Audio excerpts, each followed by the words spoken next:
LPU ప్లేస్మెంట్ల రికార్డులు సృష్టిస్తోంది. Final year student 2.5 కోట్ల ప్యాకేజ్ పొందుతున్నారు. 1700 మందికి పైగా ఎల్పియు స్టూడెంట్స్ 10 లక్షల నుంచి 2.5 కోట్ల ప్యాకేజెస్ పొందారు.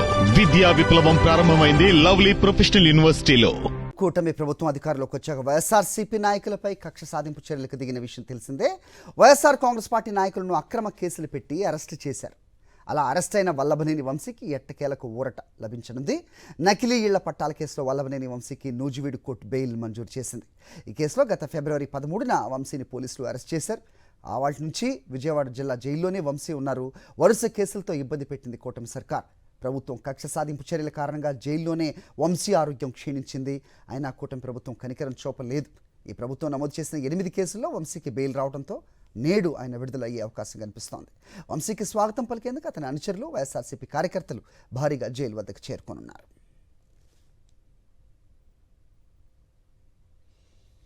రైట్, ఇదే అంశంపై అప్డేట్స్ మా కరెస్పాండెంట్ సురేంద్ర ఇస్తారు. సురేంద్ర, చెప్పండి, ఇవాళ వల్లభనేని వంశీ జైలు నుంచి బయటకు వచ్చే అవకాశం ఉన్నట్టుగా తెలుస్తోంది.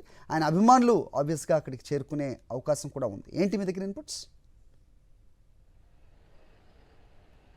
మరి కూటమి ప్రభుత్వం అధికారంలోకి వచ్చిన తర్వాత వైఎస్ఆర్సీపీ నేతలను టార్గెట్ చేసి అక్రమ కేసులు బనాయించి జైలు పాలు చేసింది. దాంట్లో ప్రధానంగా చూసుకుంటే వల్లభనేని వంశీని గత నెల ఈ సంవత్సరం ఫిబ్రవరి 13వ తారీఖున అరెస్ట్ చేశారు. టీడీపీ కార్యాలయం దాడిలో సత్యవర్ధన్ అనే వ్యక్తిని కిడ్నాప్ చేశారంటూ అక్రమ కేసును పెట్టారు. సత్యవర్ధన్ నన్ను ఎవరూ కిడ్నాప్ చేయలేదని చెప్పినా బలవంతంగా ఆయన నుంచి మళ్ళీ స్టేట్మెంట్ తీసుకొని వల్లభనేని వంశీని అరెస్ట్ చేసిన పరిస్థితి. దాదాపు 140 రోజులుగా విజయవాడ జిల్లా జైల్లోనే వల్లభనేని వంశీ ఉన్నారు. ఒక కేసులో బెయిల్ వస్తే మరొక కేసు పెట్టి అక్రమంగా దాదాపు 8 కేసుల వరకు ఇప్పటివరకు వల్లభనేని వంశీ మీద పెట్టిన పరిస్థితి. గత నెల 16వ తేదీన నకిలీ ఇళ్ల పట్టాల కేసులో వల్లభనేని వంశీకి నూజివీడు కోర్టు 14 రోజులు రిమాండ్ విధించిన తర్వాత రిమాండ్ను కొనసాగిస్తూ వచ్చిన పరిస్థితి. దాదాపు ఈ కేసులోనే ఆయన నెల రోజుల పైనే జైల్లో ఉన్న పరిస్థితి. ఇప్పుడు నకిలీ ఇళ్ల పట్టాల కేసులో కూడా బెయిల్ వచ్చిన పరిస్థితి. ఇప్పుడు 8 కేసులు మొత్తం ఇప్పటివరకు కూటమి ప్రభుత్వం వల్లభనేని వంశీ మీద పెట్టిన కేసులు అన్నీ ఉన్నాయో అన్నింటి మీద కూడా బెయిల్స్ వచ్చిన పరిస్థితి. ఈ రోజు వల్లభనేని వంశీ రిలీజ్ అయ్యే అవకాశం అయితే చాలా స్పష్టంగా కనిపిస్తుంది. అయితే నేను బెయిల్ ఇచ్చిన సందర్భంలో ₹1,00,000 షూరిటీలు 2, అదేవిధంగా వారానికి 2 రోజుల పాటు స్థానిక పోలీస్ స్టేషన్లో సంతకాలు పెట్టాలంటే కోర్టు షరతులు విధించిన పరిస్థితి. ఇప్పటి వరకు అంటే వల్లభనేని వంశీని జైల్లో పెట్టిన తర్వాత కూటమి రోజు అత్యంత దారుణంగా ప్రవర్తించిన పరిస్థితి. జైల్లో ఉన్న సమయంలోనే భార్య కూడా చెప్పింది ఆయనకు పూర్తిగా అనారోగ్య సమస్యలు ఉన్నాయి, ఈ అంశాన్ని కూడా దృష్టిలో పెట్టుకోవాలని కూడా చెప్పారు. ఇదే అంశాన్ని కోర్టు దృష్టికి కూడా తీసుకెళ్లారు. వల్లభనేని వంశీ ఆరోగ్యం రోజు రోజుకు క్షీణిస్తున్నా ప్రభుత్వం పూర్తిగా పట్టించుకోలేదు. చాలా దారుణంగా వ్యవహరించిన పరిస్థితి.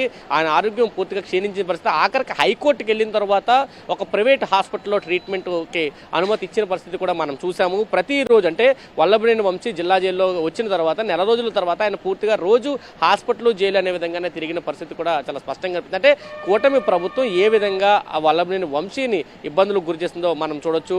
లేనిపోని కేసులన్నింటినీ పెట్టి అంటే గతంలో టీడీపీకి యాంటీగా మాట్లాడారు, లేదా లోకేష్కి యాంటీగా మాట్లాడారు. ఇది ఒక్క కారణంతోనే పూర్తిగా లేనిపోని కేసులన్నీ కూడా వల్లభనేని వంశీ మీద పెట్టారని కుటుంబ సభ్యులు ఆరోపిస్తున్న పరిస్థితి కూడా కనిపించింది. ఆయన ఆరోగ్యానికి ఏమైనా ఇబ్బందులు అయితే కూటమి ప్రభుత్వమే బాధ్యత వహించాల్సి వస్తున్నట్టు కూడా కుటుంబ సభ్యులు హెచ్చరించిన నేపథ్యం కనిపించింది. వల్లభనేని వంశీ ఎప్పుడు బయటకు వస్తాయి?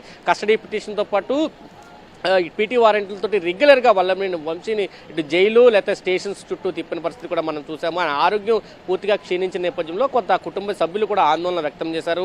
కంకిపాడు ప్రాంతంలో అర్ధరాత్రి సమయంలో వల్లభనేని వంశీకి ఆరోగ్యం క్షీణించడం, అక్కడి నుంచి వెంటనే వేరే హాస్పిటల్ తరలించడం, పోలీసులు నిరాకరించడం కూడా మనం చూసాము. పూర్తిగా వైఎస్ఆర్సీపీ ఇటు కుటుంబ సభ్యులతో పాటు వైఎస్ఆర్సీపీ శ్రేణులు కూడా కొంత ఆందోళనకు గురైన పరిస్థితి కూడా కనిపించింది. ఈ నేపథ్యంలో నకిలీ ఇళ్ల పట్టాల కేసులో బెయిల్ రావడం ఈ రోజు వల్లభనేని వంశీకి భారీ ఊరట అనే చెప్పాలి. వైఎస్ఆర్సీపీ శ్రేణులు గన్నవరం నియోజకవర్గంలో పూర్తిగా కొంత ఆనందాల్లో ఉన్నారు. ఈ రోజు వల్లభనేని వంశీ రిలీజ్ అయిన నేపథ్యంలో మరికొద్ది సేపట్లోనే భారీ స్థాయిలో ఇక్కడికి జైలు వద్దకు చేరుకొని భారీ స్వాగతంతో వల్లభనేని వంశీని తీసుకెళ్లే అవకాశాలు అయితే చాలా స్పష్టంగా కనిపిస్తున్నాయనే చెప్పాలి. హరి.